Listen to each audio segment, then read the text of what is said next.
Mater innocente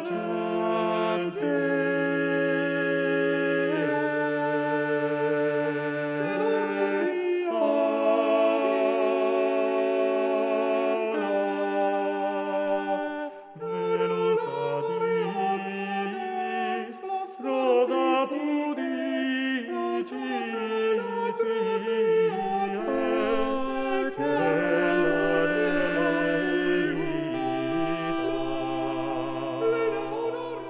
Welcome to Chapter 2 of Bella Voce's musical journey, an invitation to explore European music history, wherein we will explore the arrival of a new art in music, the ars nova.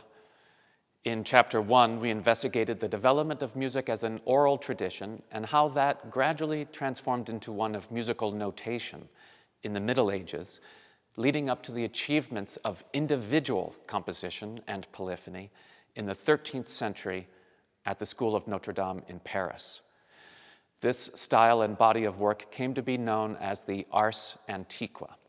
The 14th century brings about a series of crises: climate change, war, famine, civil unrest, religious turmoil, and plague that challenge and reshape European society.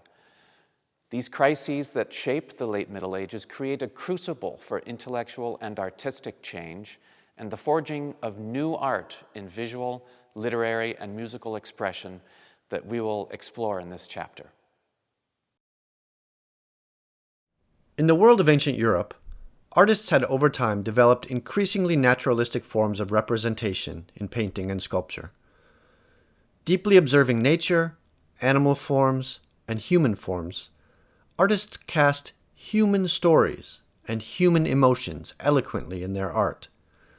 Artists sought to imitate nature.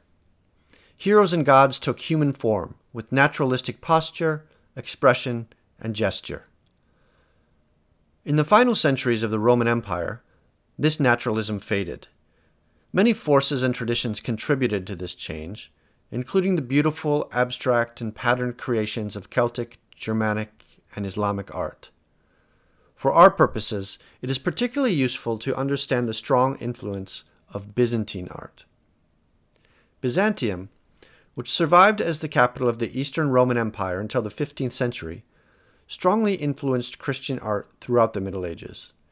Though deeply rooted in ancient and especially Greek culture, Byzantine art turned towards the abstract, away from naturalism, featuring highly stylized figures, usually on religious or imperial subjects, often employing brilliant gold backgrounds and details.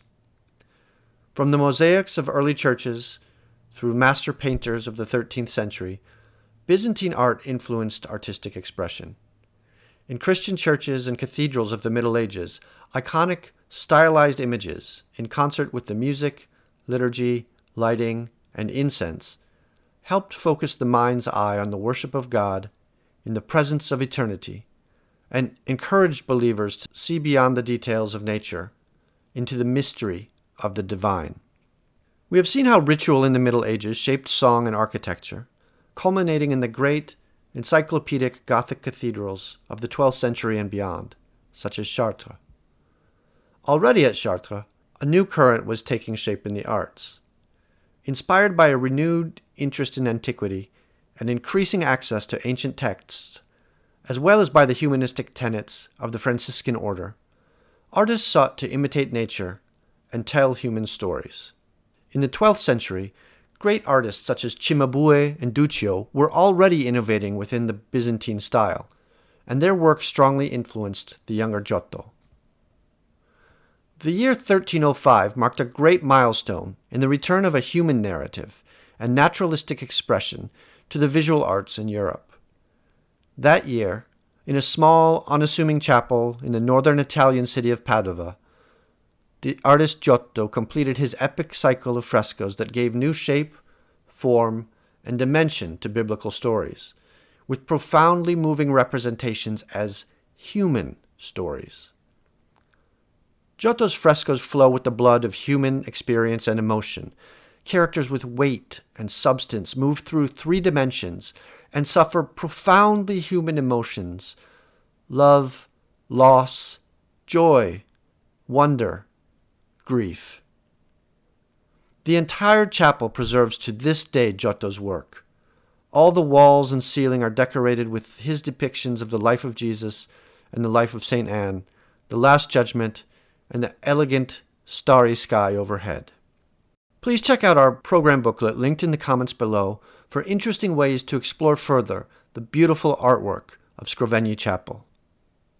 It is to this chapel that we now turn as we begin to explore the many crises brought by the 14th century in Europe and the brilliant new arts that shone out of that darkness. So between the years 1000 and 1300, with this warmer climate change, we have population growth from about 75 million people to 150 million people. What happens then is that all available land that was previously not farmed is brought under the plow. And for a while this is just fine, but it starts to produce a classic Malthusian crisis where there is not enough good land for all the people who want and need to farm it. So land that's not as good is brought under the plow. Forests start to be reclaimed for plowland through a process called assarting. And in the short term, this isn't that big a deal, but in the long term, it has implications for the rest of society because the forests were long a place where if you were on the margins of society, you could probably eke out a living. You could find sustenance in the forest. And because the forests start to diminish, they start to be more tightly controlled. In many cases, royalty would declare the forest property of the crown, and so your everyday peasant couldn't go in there anymore and shoot a deer for dinner. It was forbidden. Then you start to have a situation in which the pressures on people in society become greater and greater. And so you have too many people, you have not enough land all of a sudden, and then we add to that in the early decades of the 14th century, we have a period of rainfall that is so intense that it leads to famine. In some parts of the medieval world, it rained and rained and rained for weeks so that seeds that were planted in the ground either rotted there, they didn't have a chance to germinate. And so this crisis produces, of course, a crisis of famine. And in that moment, that sets us up for the big crisis of the 14th century to have an even more devastating effect than it might have otherwise. And this is the arrival of the Black Death, which hits the Italian peninsula around 1347. And what the Black Death does is wipe out up to half the population of medieval Europe. And a lot of those people were particularly vulnerable because they had been weakened by famine, because for a couple generations they and their families had been living sort of on the margins of society. And so they were not in a position, they were not healthy enough or strong enough or robust enough to counter this plague when it swept through the medieval world. And it swept through with such virulence that the particular version of plague, Yersinia pestis, we've identified on a phylogenetic tree, the one that hit in the 14th century, that particular strain burned itself out. Later plagues, they're still Yersinia pestis, they're just not quite as virulent. And that is what creates this huge crisis in the middle of the 14th century. You have plague, you have famine, you have crops not coming in. And then, as we see so often in history, when those kinds of crises happen, other cracks in the social order start to appear. So let's throw in the 100 Years' War, which is happening at the same time. There are several revolts in Florence, in Paris, in England as a result of those in power trying to keep things as they were before the pandemic, and those who were at the bottom of the social order saying, no, I'm not going to sit still for this. I now have a chance to maybe earn a better wage or make a better life for myself. So what we have is what I like to call social upheaval or discombobulation, and it is throughout the medieval world in the 14th century. Dr. Fassler tells us that Ave Regina Caelorum Mater Innocentiae ite Ioseph is an architectural motet. Quote, the kind of piece that allows those who study music and those who study architecture to share a common space, end quote. This piece correlates to Giotto's glorious frescoes depicting the life of the Virgin Mary inside Scrovegni Chapel and was sung at its dedication on the Feast of the Annunciation.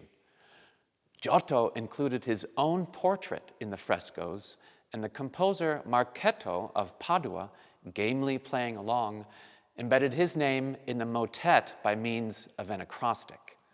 The first letter of each line of the duplum spells out his name in Latin, Marcum Paduanum. And you move to the 14th century, and you look at the chapel there in Mantua that was dedicated on the Feast of the Annunciation in the early 14th century. Very symbolic to do that, because it's a chapel dedicated to Mary. And you look at the ceiling of that chapel, and it's filled with stars. And then all around the chapel, you see all of the events of Mary's life painted by the great Italian painter Giotto. And one of the things that he did in the chapel, we think, is he painted a picture of himself as one of the characters in the paintings. So here we have a composition, a motet, written by the music theorist Marchetto. We have a couple of important music theory treatises by him, but we don't have much music by him, but we do have this motet. And what's really interesting, and you'll hear it, and it's filled with a lot of things that characterize experimentation with notation in Italy in the 14th century. But one of the things about it is he signed it with his name. So every line begins with a letter of his name, Marchetto of Padua. And then if you look at the top voice, you'll see that there's a different word from the most famous of Marian prayers showing up in line after line after line. So he's got his signature in one voice and the Virgin Mary's signature in another.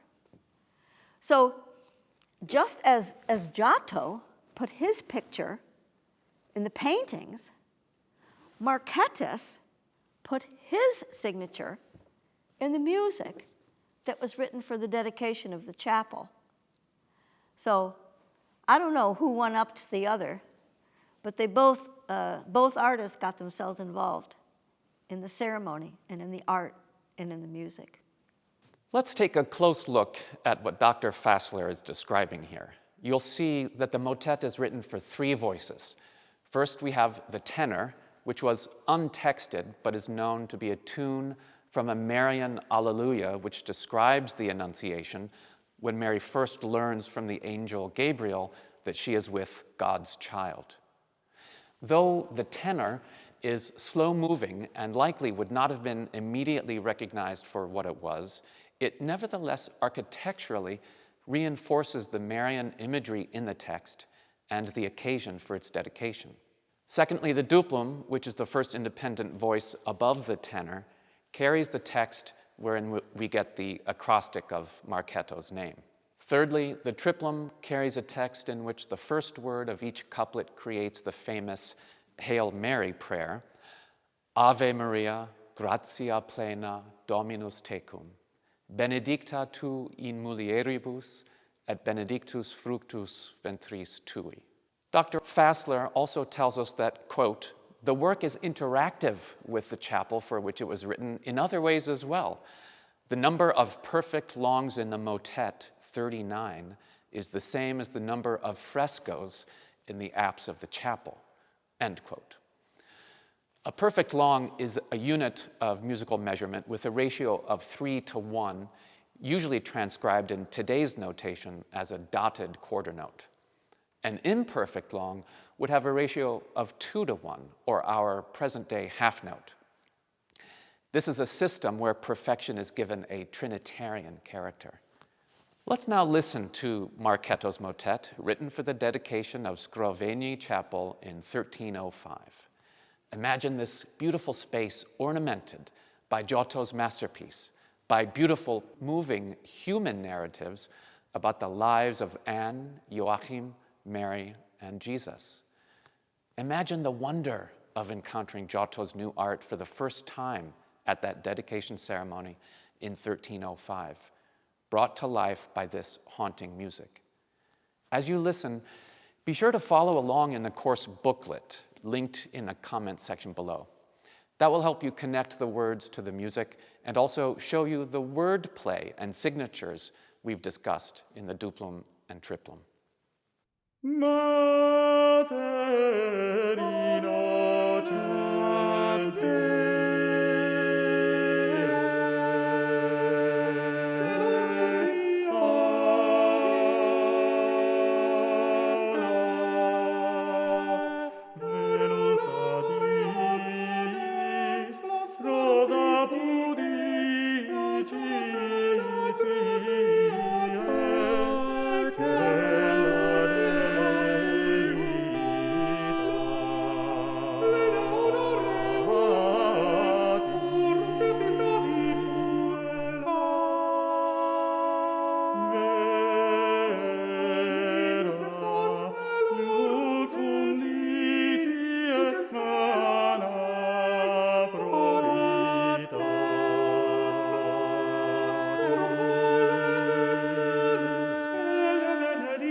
Isn't that rather starkly beautiful and, to my ears, quintessentially late medieval sounding?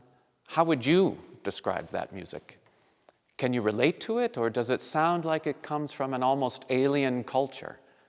Let us know what you think in the comments below.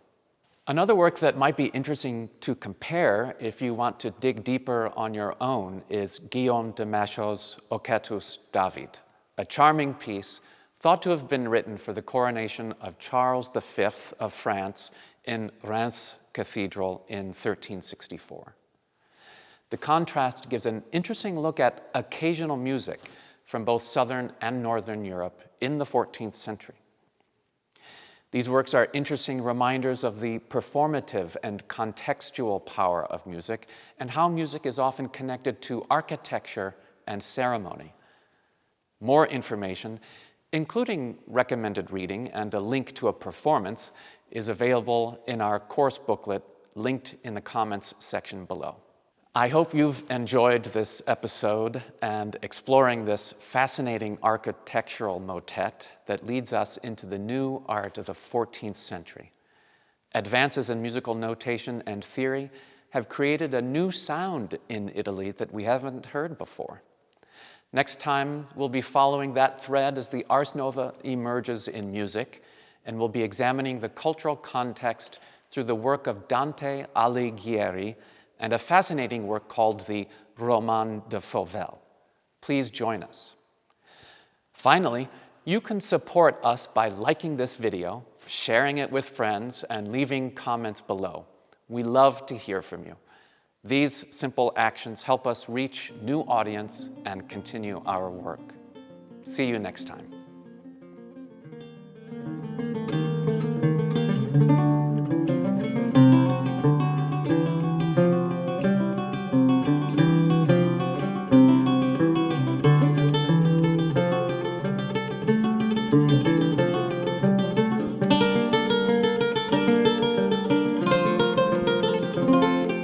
Thank you.